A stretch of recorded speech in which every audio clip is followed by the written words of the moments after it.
Good morning, good morning, good morning. Good morning. Wow. So I'm lamenting a little bit. This is the last seminar of the 2017 convention. Yay. In case you do not know who I am, my name is Richard Stewart, and I am the newbie at USBC. I'm Director of Education and Training. Have the seminars been fruitful for you? Oh, that is so good to hear. So good to hear. This morning, the final seminar, at least here in the Mardi Gras Ballroom, is titled, as you can see, Fundamental Leadership. I need to know how many leaders are in this room. So if you're a leader, stand up. If you're a leader, stand up.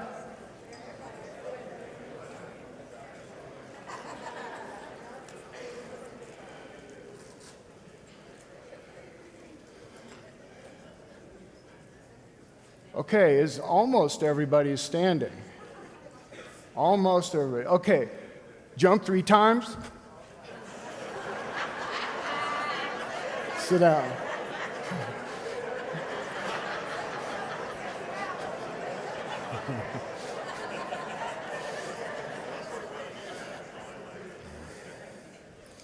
All right. Well, let's keep. I need to know who's in the room during this topic. Thank you. Thank you. Cell phones are off, right? Okay. All right.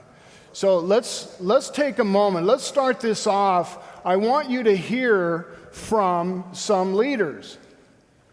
Now, you're going to see a montage of leaders coming up here in just a second. And I want you to listen to what they say. I want you to listen intently. You're going to see some leaders that maybe you didn't agree with in the past, but lose the political affiliation for a second and just listen to these leaders, please. I have a dream that one day, no matter how long it may take us, as long as we have faith in our cause and an unconquerable willpower, knowing that here on earth, God's work must truly be our own. This is a time of challenge to our interests and our values, and it's a time to test our wisdom and our skills. This will not be a campaign of half measures, and we will accept no outcome but victory. Because that goal will serve to organize and measure the best of our energies and skills. Because that challenge is one that we're willing to accept. Read my lips. We will respond forcefully. Heavy as they are, the cost of action must be weighed against the price of inaction. We aren't going to let any dogs or water hoses turn us around. We aren't going to let any injunction turn us around. Let us be united for peace. Let us also be united against defeat. Because let us understand, there is no way we can go forward except together. And let us work until our work is done. Assured of the rightness of our cause and confident of the victories to come. With the unbounding determination of our people, we will gain the inevitable triumph, so help us God. There's new ground to be broken and new action to be taken. It does require, however, our best effort and our willingness to believe in ourselves and to believe in our capacity to perform great deeds. lift up your heart. All will come right. Out of the depths of sorrow and of sacrifice will be born again the glory of mankind. And we will take action when action is required. I do not shrink from this responsibility. I welcome it. If we succeed, it will not be because of what we have, but it will be because of what we are.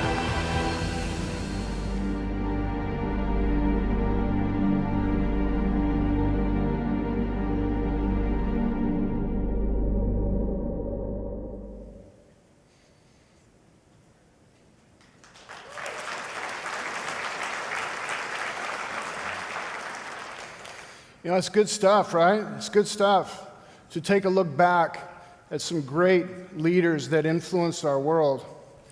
And, you know, I couldn't memorize everything they said, so I took some out just to recall some of these things. President Clinton said the cost of action must be weighed against the price of inaction.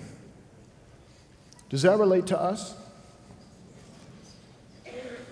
In our homes, in our day jobs, in our associations, USBC as a whole.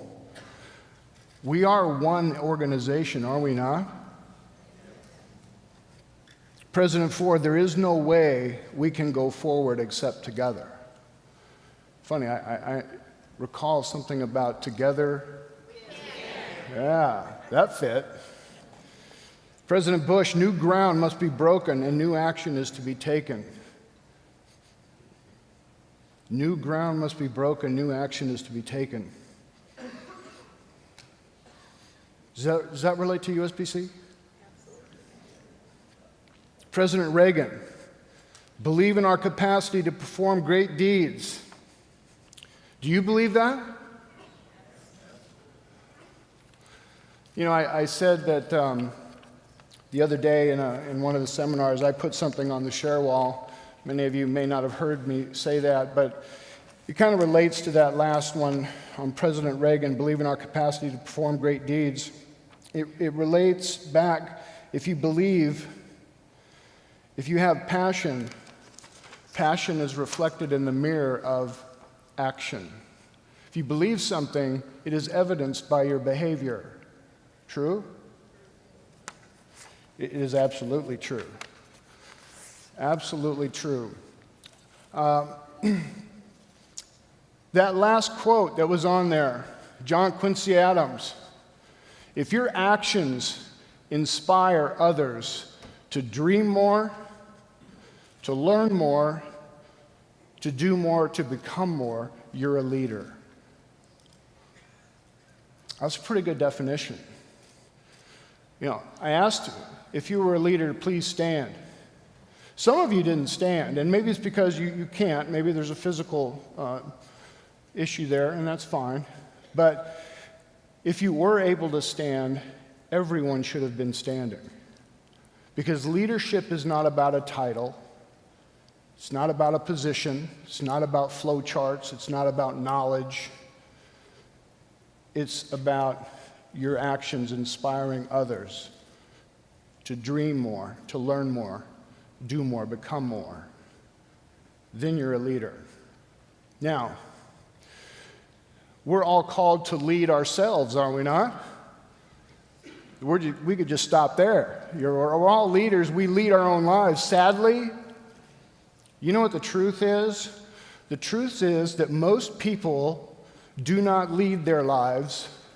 They accept their lives, just waiting to deal with what comes at them, instead of being proactive and leading their lives. That's the reality. As human beings, my worldview again, we take the path of least resistance, do we not? Just go to the grocery store, see where people want to park.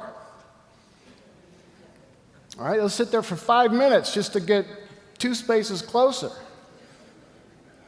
We all want to take the path of least resistance. Everyone in this room, everyone in this world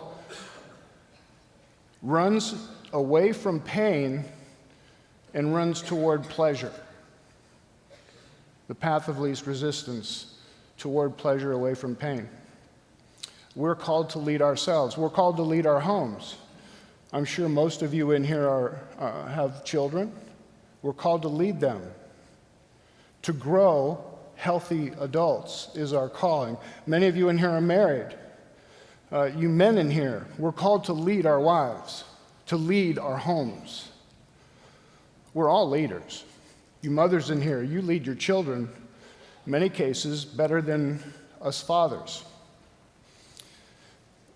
Fundamental leadership is what we are all called to do. We're all called to be leaders. The question is, how well are we leading at any one time? You know, everything rises and falls on leadership. Everything.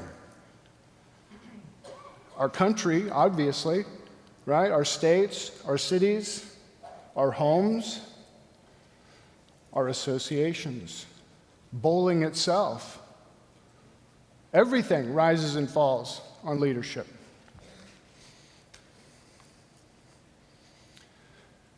Let's look at another definition here. Leadership is a process of social influence which maximizes the efforts of others toward the achievement of a goal. Let's look at a few key words here. It's a process. It's not a thing, right? You're not a leader because you're a president or whatever other title. It's a process. Leadership is a process. Second key word, influence.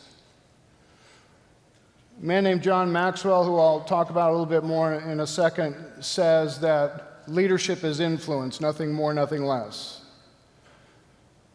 It's a process of social influence which maximizes the efforts of others. We are here, my view again, we are on this earth to impact ourselves. No, wait, others, right? Usually it's all about us. That's why I falter, because it's all about me. But we're here to influence others toward the achievement of a goal. Now, can you be a bad leader? Oh, my goodness, yes. We're all called to be leaders. We know that. We've established that. Now, the thing is, what kind of leader are we? Are we inert? You know what? I don't believe anybody can be inert. Do you know what I mean by that? Just neutral, totally ineffectual. Guess what? You're either leading forward or you're taking someone backward. There is no static position in our lives. You're either going forward or you're going backward. Leadership is a process. It's not a position, not a title, of influencing others toward the achievement of a goal. Now, don't you love the iconic ones? Yeah. Now, you have all been around great leaders in your own lives. And you know, at the same time, we've probably all been around a bunch of jokers too, right? So I want to know from you, what are the qualities of a great leader? You think about the person who was the greatest leader that affected your life. And what were the qualities that impacted you so? Someone, just yell out some qualities of an encourager. What? Integrity.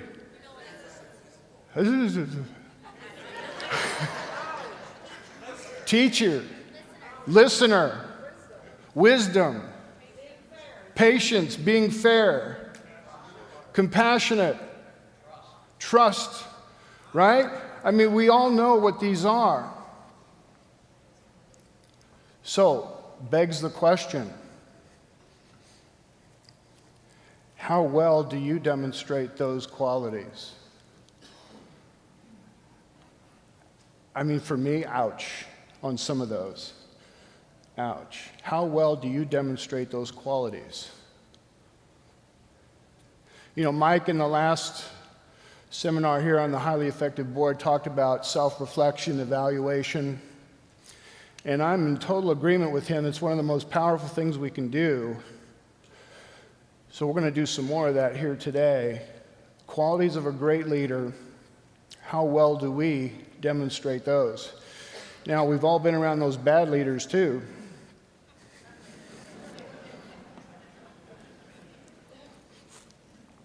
So you think about a leader who really can be put in this bucket.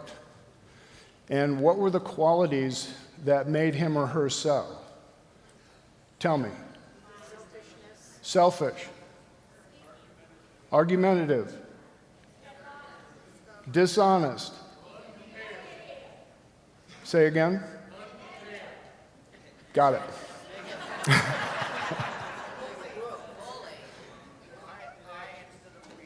Okay, it's all about me and not we. Defiant. Distrustful. Okay, so we all know these things, right? And bad leaders minimize people. They push people backward in whatever way. So when we think about all of these things, dishonest, no integrity, not trustful, arrogant, belittling, all of those things, same question. Do we ever display those qualities?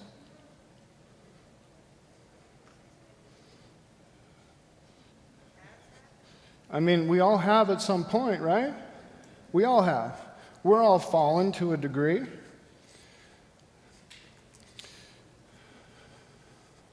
So let's talk about these qualities. Now, John Maxwell, he's one of my mentors. I'm a John Maxwell certified teacher, coach, and speaker.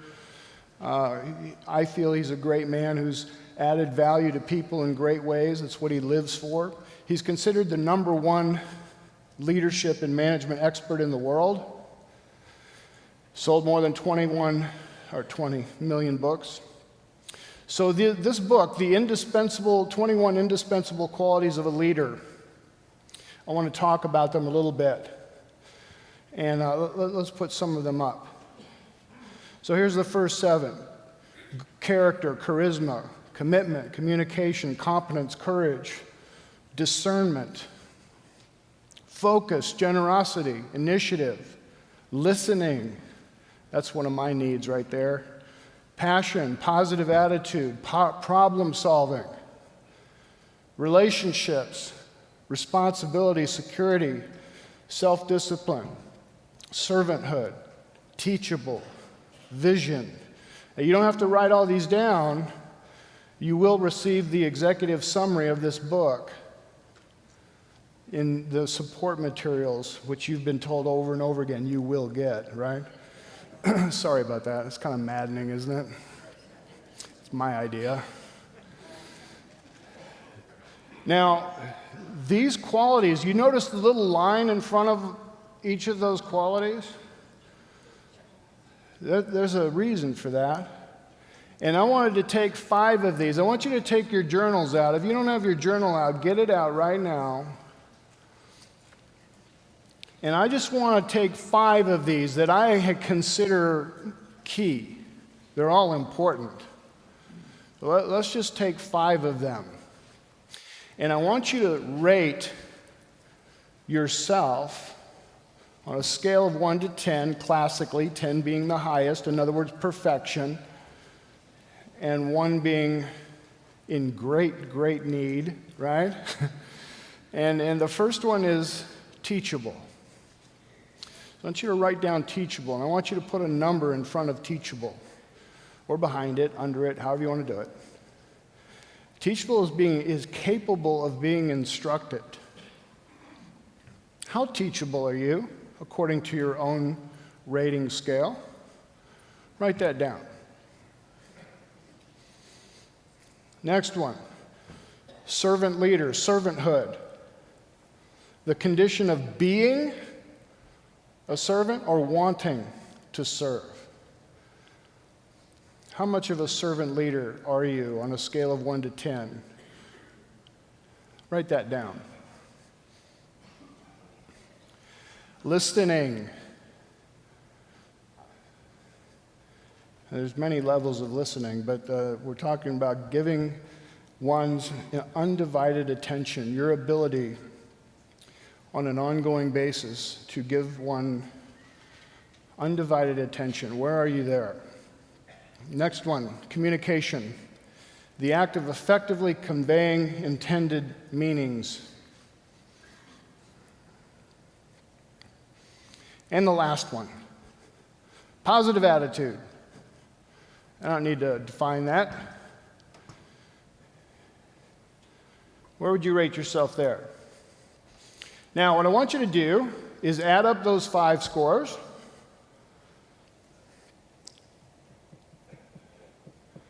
And divide by 5. Give you an average score, right? So, on each of these areas, you've rated yourself. Now, some people rate themselves higher than they should, right? We all tend to do that. Some people rate themselves and are much harsher than they should be on themselves. I had a lady one time, I used to train people, physical training, and I would always hold them accountable and ask them about their nutrition. I had this one lady, I said, well, how was your nutrition this week on what you were supposed to do? On a scale of 1 to 10, she said, well, I was a 2. I'm like, really? Why were you a 2? Well, I ate 2 Oreos on Saturday. Wow, that's pretty bad. And another guy, he gave himself an 8. 8, wow, way to go. I mean, why weren't you a 10? Well, I had 3 6-packs of beer on Monday and Wednesday. Right? I mean, we do that. So listen, this self-rating scale is just that. It's self-rating. Well, when you add up and divide by 5, you've given yourself an overall score as a leader in these 5 areas. Right? Maybe you're a 7 or whatever.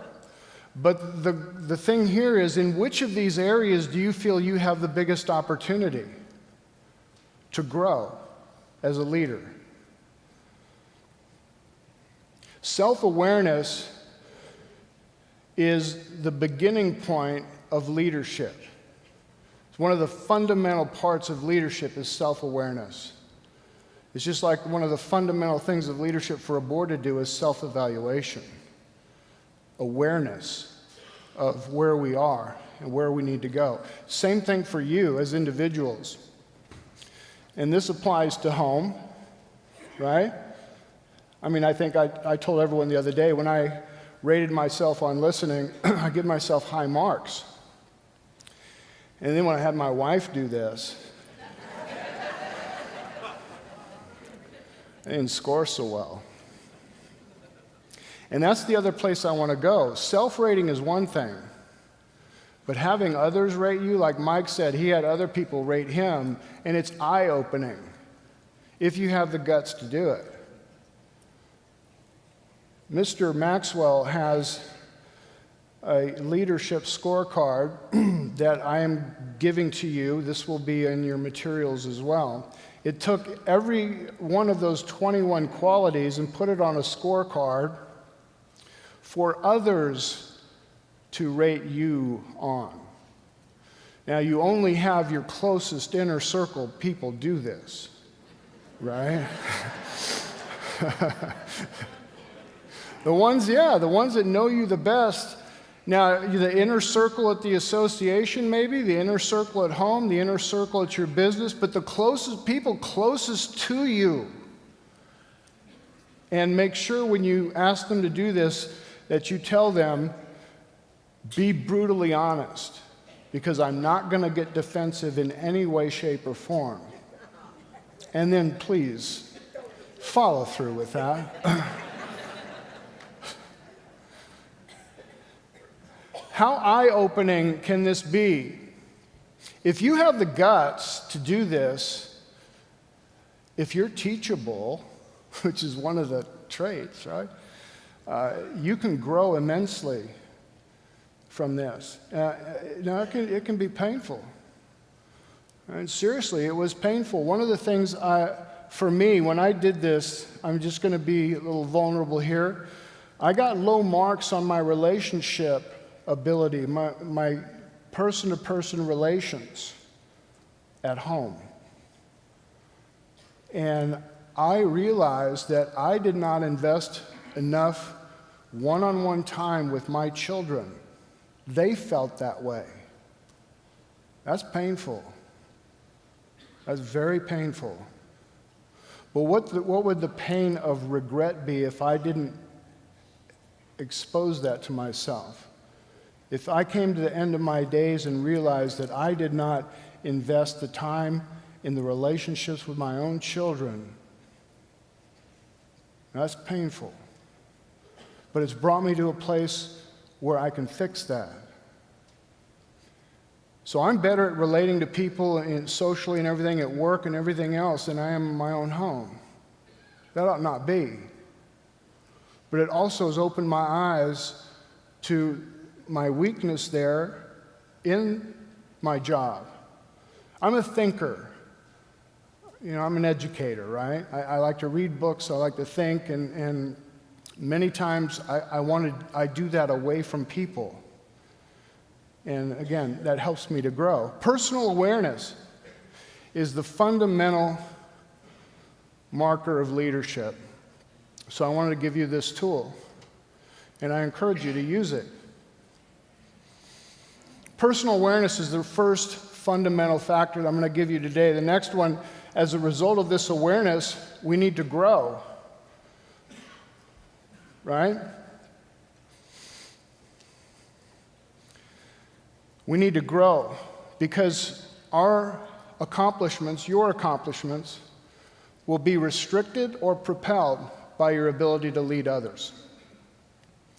So we need to grow. You know, there's a story, a young man in 1832 was enlisted in the Army, and he entered as a captain because he was held in high esteem.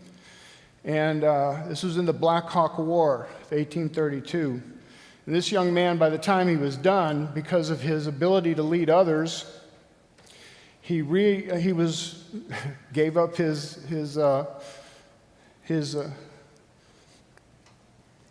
rank and re-enlisted as a private because he was just a terrible leader. You know who that was? It was Abraham Lincoln. And so, do we have the ability to grow as a leader? One of the greatest presidents of all time, in my book, was Abraham Lincoln. But your accomplishments, our accomplishments as USBC will be restricted or propelled by our ability to lead others. And that's something that we need to do. Couple more words of encouragement here. Do you know that 50% of all CEOs of Fortune 500 companies had C averages in college? So again, it's not about position, it's not about titles, it's not about, you know, how smart you are. 65% of senators, now this may not be that surprising.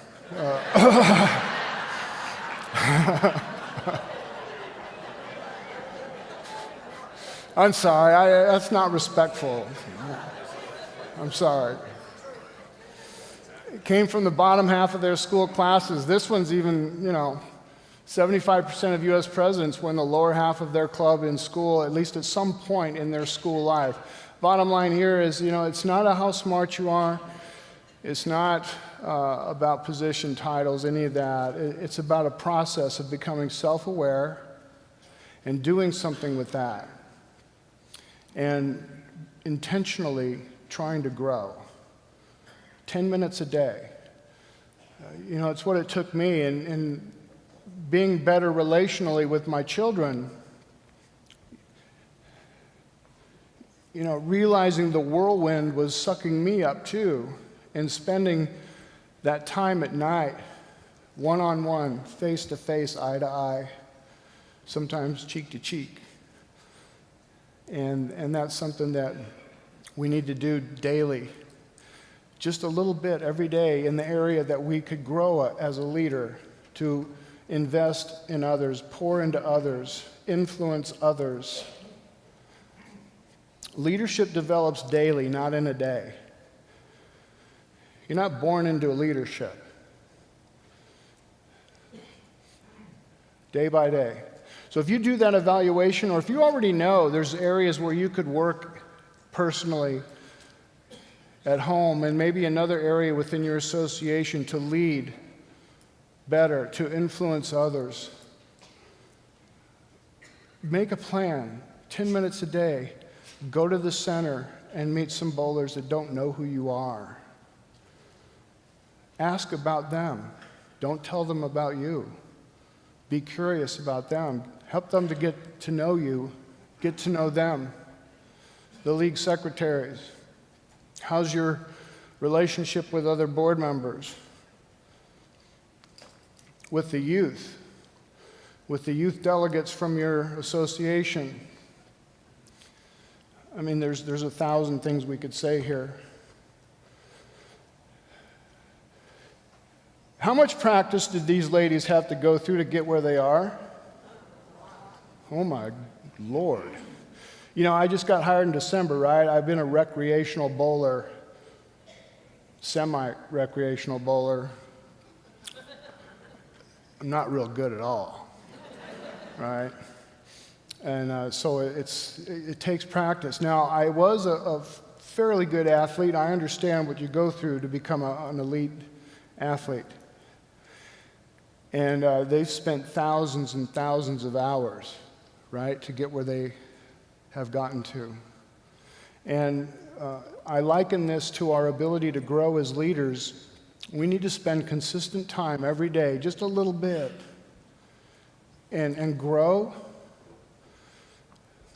pour into others, just a little bit every day. And if you do something every day, by the end of a year, you have big chunks, right?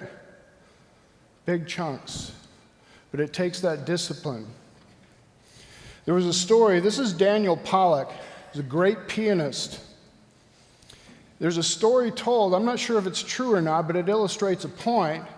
A lady went up to Mr. Pollock after a performance and said, "Oh, Mr. Pollock, that was amazing. I would give anything to play the piano like you play that piano.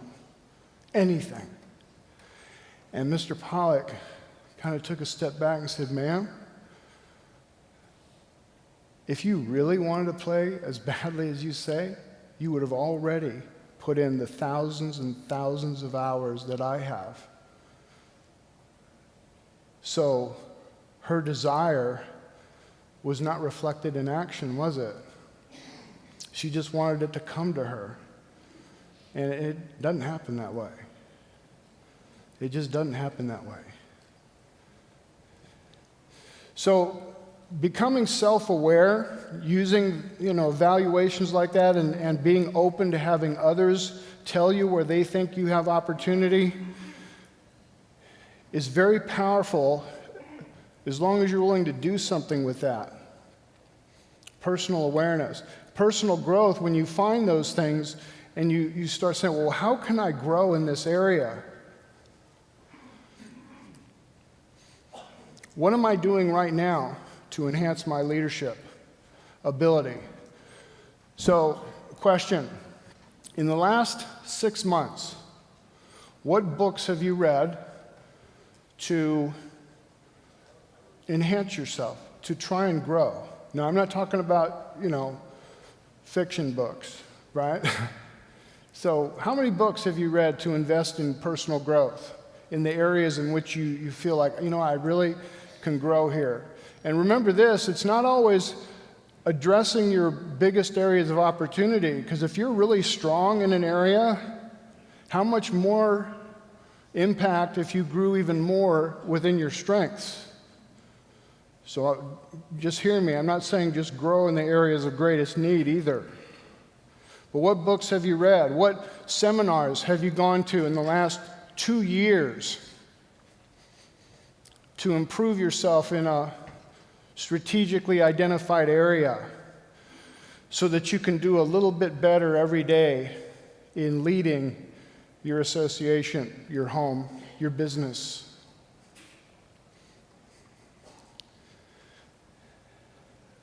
And then in the past month, what people have you poured into? What people have you added value to? Now, when I say pouring into someone, I mean expending your energy to someone, showing your interest to someone, investing in someone, sharing your wisdom, your knowledge, time with someone, pouring into someone. We all have need to do that. Because remember, leadership is about influence. Nothing more, nothing less. And the amount of time we invest in people, we grow in our influence toward our association, personal fulfillment. In the last 30 days, how many people have you intentionally poured into?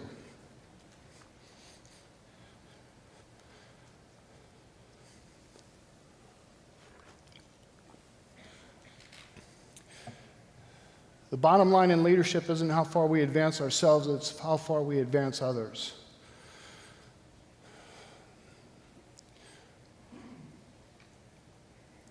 We have such need in our society nowadays because it's all about me, isn't it? You know, I come from corporate America where it's brutally political at times. It's all about doing whatever I can to crawl over the next person to get that position, the higher compensation. I'll do anything I can to get there at the cost of everyone else. How sad is that? I imagine, because it's universal truth, that within your associations there are people that exist that will do anything to hang on to the power they have and not be giving away. You know, Frank Miles, did you enjoy him? He's amazing. I am so glad we brought him here. You know, when Frank Miles became a leader, he said it himself, not in these terms, but do you know when he became a leader? He said, when I realized it wasn't about what I might get, but what I could what? That instant, he became a leader. A good leader. It's about giving away. It's about how far we can advance others. Not ourselves, but others.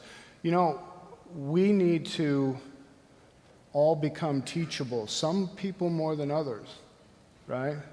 We need to be open and keep our eyes on others and not ourselves. Our eyes open on the association and not ourselves.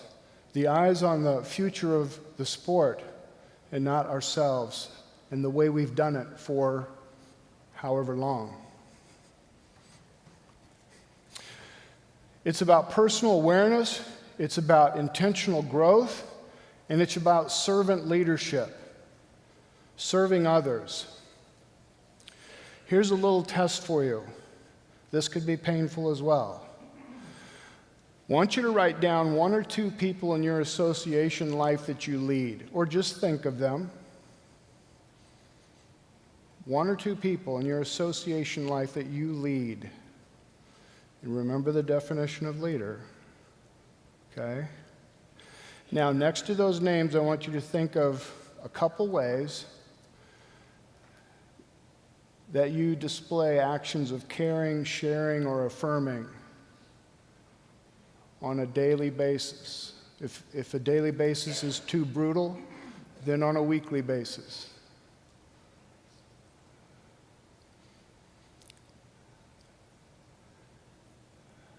I don't see much writing going on. Is that eye-opening? Now, do you do the same exercise in your home life? That gets even more painful, at least it did for me. But if we intentionally keep our eyes on things like this, we are leading. And we all can do so much better than that. Just a few minutes a day. Just being personally aware to start off with and trying to grow intentionally in some way. And then giving that away. The strength of our associations, the strength of your home, your business, our whole communities would be changed.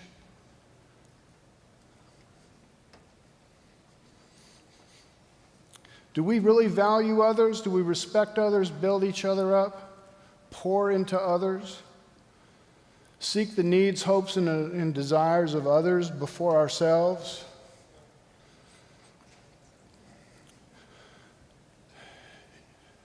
You know, it's a fluid situation, isn't it? It's a fluid situation. Because sometimes, yes, I'm valuing others. I'm investing in others. And then in other days, it's all about me. And it's a fluid situation. And sometimes you just need to take a break and stay away from everyone for a couple of days, and that's okay, right? That's needful sometimes. We need to get our rest and reset, as Mr. Larson said. But on an ongoing basis, where is the fluid level, right? So becoming personally aware, intentionally growing in those areas and then giving it away.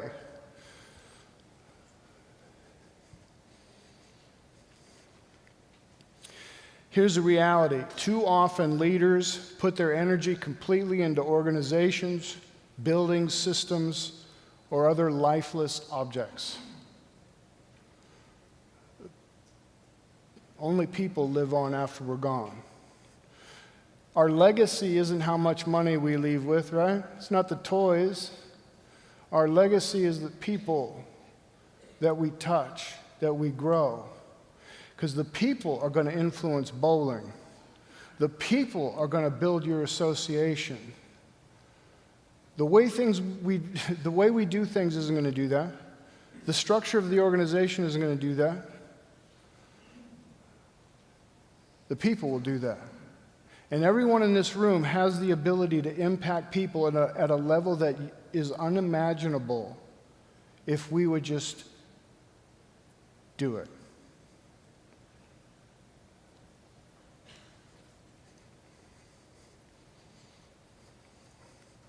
What gets in the way?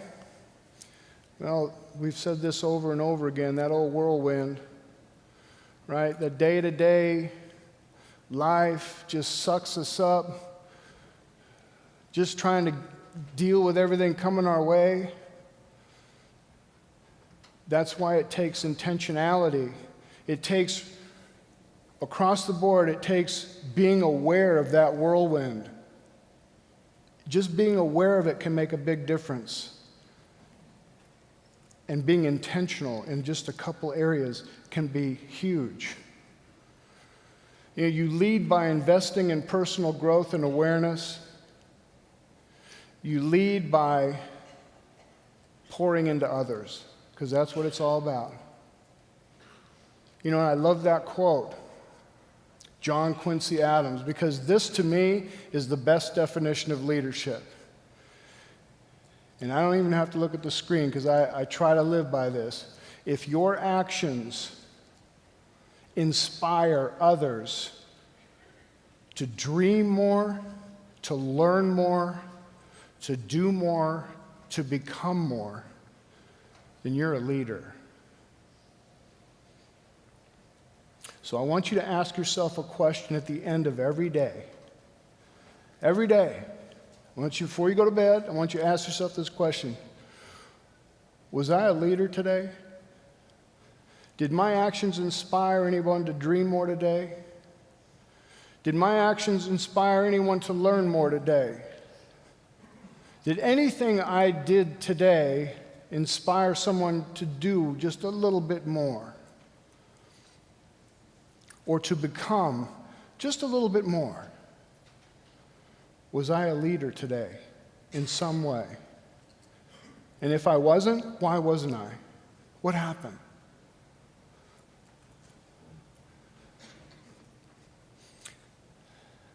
You know, just encouraging emails, is that leadership?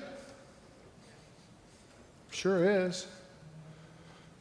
I mean, you just think about the ways you can lead, the ways you can inspire others to do a little bit more. Just affirming people. That's inspiring. There's so many things that we just neglect to do because the whirlwind sucks us up, or we're just not personally aware.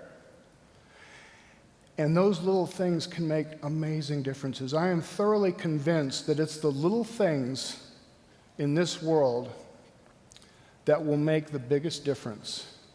I think of a little lady in India who started out as a nothing and desired to remain a nothing, whose name is known by everyone in this world. What's her name? Mother Teresa.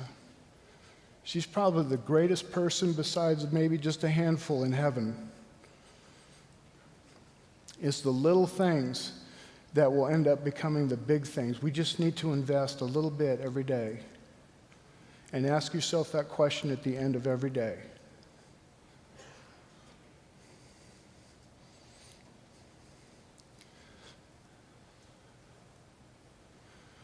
Now, I challenge you, you will have that leadership scorecard, the executive summary of the indispensable qualities of a leader.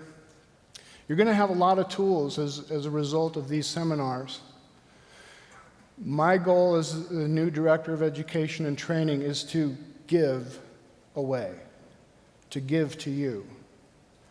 There's a lot of things. We have evaluation for the board. Turnkey, already done, you just have to do it. You have a new system on how to deliver the value proposition of membership. There's just a lot of things. But you have to take them and do something with them. And I think maybe we've tried to deliver it a bit much. There's a lot of things. So I encourage you, during the art of getting things done, we talked about identifying the wildly important goal. Don't try to take everything. Just focus in on one. What is the most wildly important thing your association could do beginning next week? And just stay laser focused on that. Now, the day job still has to get done, right? But aside from the whirlwind, just that one thing. And then personally, become more aware of where your opportunities lie in investing in others, in inspiring others, in leadership. And ladies and gentlemen, if we just do those things, only crazy people think they can change the world. And I want you all to get real crazy. Real crazy. Just to invest yourself in something small and follow through. And then your actions will inspire others to dream more, learn more, do more, and become more. And I thank you for your attention and my ability to be here for you today. Thank you, ladies and gentlemen.